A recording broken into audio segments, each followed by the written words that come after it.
Hello, my name's Matt Esteron, and this is my video essay on Blade Runner and how it reflects American history, culture, and concerns.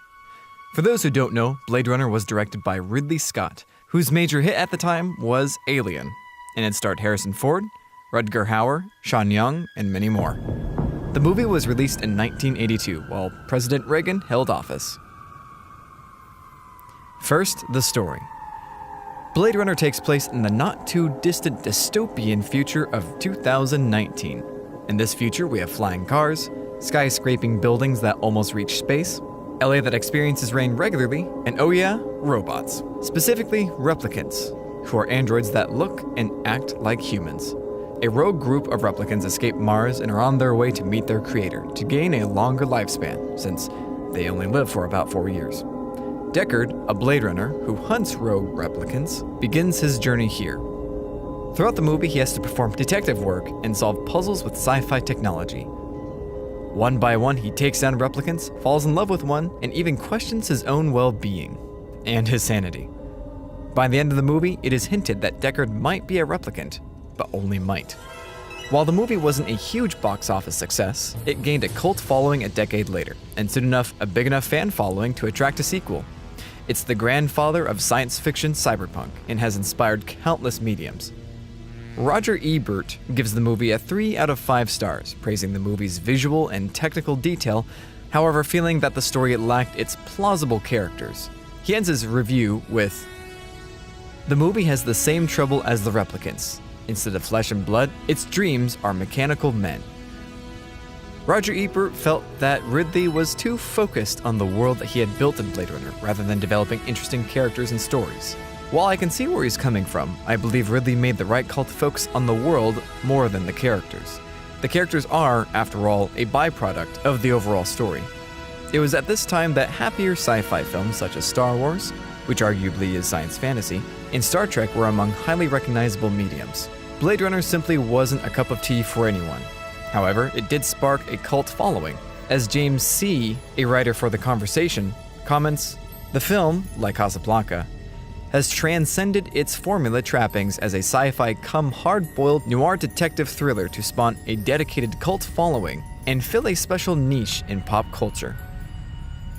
Blade Runner is based on the 1968 novel Do Androids Dream of Electric Sheep by Philip K. Dick. While the story of the book did tell its narrative differently from the movie, the themes between both are the same. Both ask what it means to be human, had roughly the same amount of characters, and both involved a robot hunter looking for rogue robots. Ridley Scott took huge inspirations from classic film noir movies.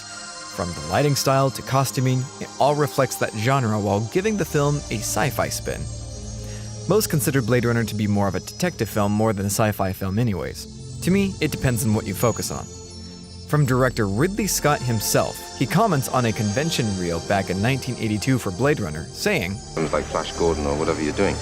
But if you're taking a step forward in terms of reality, which I'm trying to keep it as real as possible, even though it's very, let's say, rich and exotic and colorful, the step forward is small. Like if you take a car, one of the cars we've designed, the original cars we started off with were incredibly sort of sleek and streamlined, and even throwing all the dirt on them and rubbish on them under the sun, it still looked slightly futuristic, in inverted commas. And so we sort of backed down in the design concept, so they're quite familiar looking cars, except they're just a little exotic. So our step forward is small, but it's big, if you know what I mean." While many consider Blade Runner to be a timeless relic that reflects upon 1980s way of thinking, I believe that the movie touches upon multiple historical eras, from the Cold War, World War II, even biblical. In a documentary, Dangerous Days, Ridley Scott recalls that the fire of the Los Angeles city pipes reflect the fiery depths of hell, as if LA became the new hell on Earth. He also uses the Tyrell Corporation buildings, these pyramids that could house gods, to represent the wealth of Tyrell. The movie also challenges contemporary American perspective on life, perhaps not in 2018, but certainly in a previous generation like 1982. Ryan Britt, a writer for the Den of Geek website, comments, "When sci-fi is considered good, it's often because its messages are contrary to the status quo."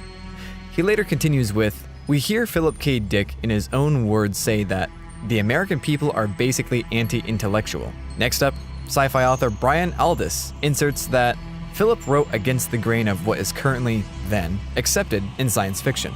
As I've mentioned earlier that Roger Ebert and the general public didn't care for Blade Runner upon initial release, the film speaks volume in subtext. Many other sci-fi mediums challenge audiences. In the Cold War especially, audiences and the general public were anti-intellectual, since the more intellect you were, the less human you were. During the Cold War, when the public didn't know who was a spy or who wasn't, the intellect was something to be feared of. Someone, an American, in plain sight who had communist thoughts. How could you tell? Replicants who feel, look, and act like humans could be that personification of the hidden intellect. What's more intellectual than a robot? Or who could be better hidden than a robot that looks like a human?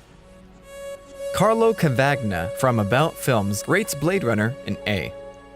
During his own analysis of the film, he explains, "Fear and paranoia is the essence of film noir. Such movies were most popular in the 1940s and early 50s, when rapid technological advances after the atomic bombings of Hiroshima and Nagasaki led to the chilliest era of the Cold War. Despite the economic boom, the omnipresent threat of nuclear annihilation instilled a sense of collective dread. Similarly, when Blade Runner was released in 1982, Reagan's second Cold War was underway, and the United States was at the tail end of a protracted economic recession, in which being eclipsed by Japan as the world's economic superpower seemed like a real possibility. In Blade Runner's future, Japanese businesses and culture have overrun Los Angeles, and the world in general is a bleak, inhospitable place. Classic noir suggests that increased industrialization breeds alienation, and in the hyper-industrialized world of Blade Runner, this is especially true. Individuals are cogs, helpless, and lost in their urban environment. While undoubtedly the film does take a look at capitalism as well, especially with the Tyrell Corporation, I believe Blade Runner commentates on the world as a whole. It's not criticizing one country or one way of life, but the entire world.